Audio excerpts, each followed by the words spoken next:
वह पुलकानी वह उठी मिलनी वह आदर की बात। वह पठमनी गोपाल की कछु न जानी जात। घर घर कर ओढ़त फिरे तनक दही के काज। कहा भयो जो अब भयो हरि को राज समाज। हों आवत नाही हुतो वाही पठयो ठेली। अब कहियों समुझाए के बहु धन धरो सकेली। वह पुलकनी वह उठी मिलनी वह आदर की बात।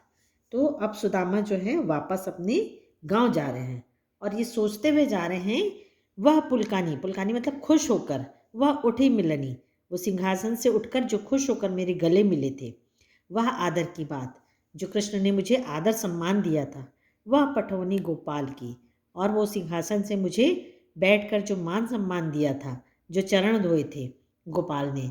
तो ऐसे कृष्ण मुझे वापस भेज रहे हैं, कछु न जानी जात, बिना कुछ दिए भी।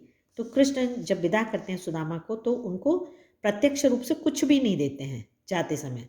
और वो आते क्यों हैं सुदामा? क्योंकि उनकी पत्नी भेजी रहती है कि वहाँ पर तुमको वो मदद करेंगे। लेकिन जब उनकी कृष्ण उनकी कोई मदद नहीं करते, तो सुदामा को बड़ा अफसोस होता है, बहुत दुख होता है कि मैं यहाँ फालतू आया।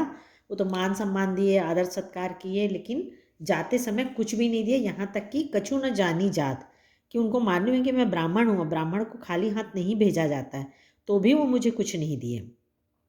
घर घर कर ओढ़त फिरे, कर मतलब हाथ, हर घर में जाके वो हाथ फैलाते थे।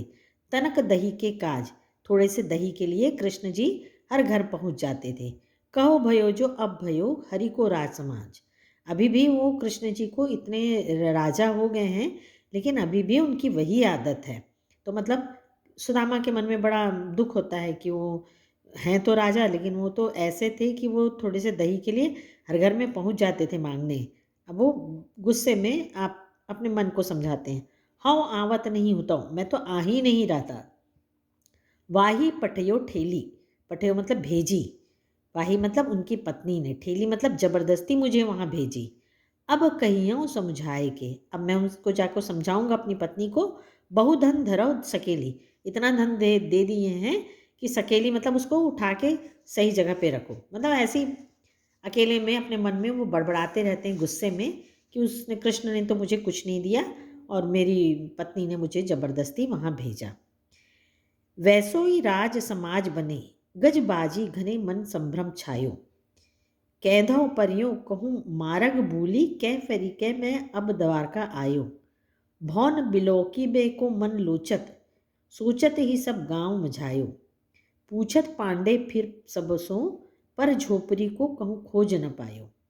वैसोई राज समाज बने, जब वो अपने गांव पहुंचते हैं तो उनका गांव नहीं रहता है, वैसे ही राजा महाराजा के जैसा महल रहता है, जैसे द्वारका में रहता है वैसा महल रहता है। गजबाजी घने मन संभ्रम छायो, वहाँ पर हाथी घोड़ा रहते हैं, तो उनके मन में ये भ्रम रहता है।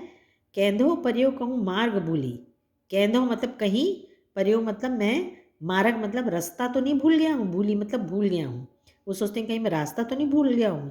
कि फेरी के मैं अब द्वारका आयो, कि मैं फिर से वापस द्वारका आ गया हूँ घूम घाम के। भौन बिलोकिबे को मन लोचत, मन में ये सोचते रहते हैं, सोचत ही सब गांव मझायो, पूरे गांव में वो ढूंढ लेते हैं कि मैं कहाँ आ गया हूँ। पूछत पांडे फिरे सब सो, अब वो सुदामा को पांडे बोला गया, शायद उनका सरनेम भी पांडे रहता होगा।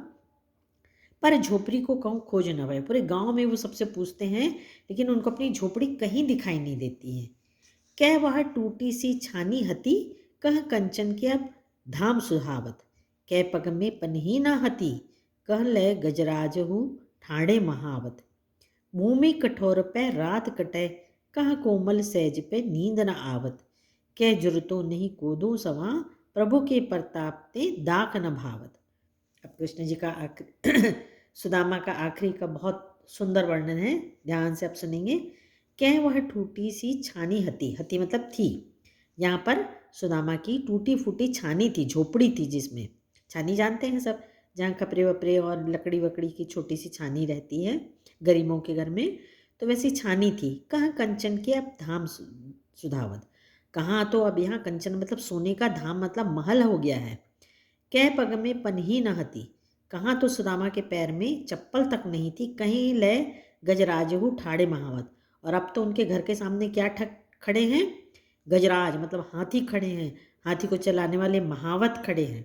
भूमि कठोर पे रात कटे, जहाँ रात में जमीन में सोते थे, कठोर भूमि में सोते थे, कहाँ कोमल सेज पे नींद न आवत, कि कहाँ तो कोमल अब इतनी मुलायम बिस्तर पे नींद नहीं आती। कह जरूरतों नहीं कोदो सवा, कोदो एक प्रकार का अनाज होता है, सवा भी एक प्रकार का अनाज होता है। तो कहाँ तो खाने के लिए इतना निम्न स्तर का कोदो तक नहीं रहता था। और प्रभु के कृष्ण के प्रताप से, प्रभु के प्रताप से दाख न भावत, दाख मतलब अंगूर, अब तो खाने के लिए अंगूर भी नहीं भाता है। तो कृष्ण जी परोक्ष रूप में, प्रत्यक्ष रूप में तो उनको कुछ नहीं देते भेंट जाने के समय, लेकिन जब सुदामा अपने गांव पहुंचते हैं तो वो देखते हैं कि सब कुछ बदला हुआ है। कृष्ण के प्रताप से उनको, सुदामा को भी द्वारका के जैसा महल, राज सम्मान, घोड़े, हाथी, सोने चांदी, अन्न, सब से वो परिपूर्ण कर देते हैं। तो इस प्रकार कृष्ण और सुदामा की दोस्ती है जिसकी मिसाल आज तक दी जाती है। Thank you.